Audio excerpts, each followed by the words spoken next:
In my last video, I showed the performance of my second prototype version,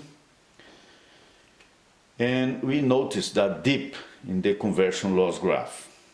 Also in that video, someone, Amir B715, posted a comment suggesting the use of an RF absorber as a possible way of attenuating the problem.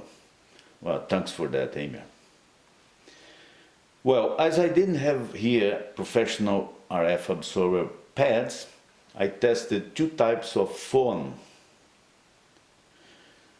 soaked with conductive liquid, one of them softer and the other harder.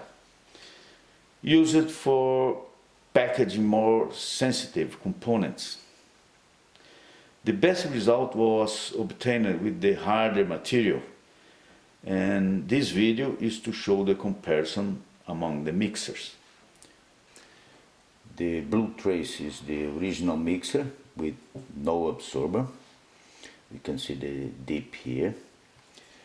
The brown trace is the same mixer with the absorber, so improved the response. You can see here with no absorber the response is 15.8 plus minus 6.9 dB, and including the absorber 13.2 plus minus 4 dB only. And the black trace is the commercial unit from mini circuits. That's all I had. Thanks for watching.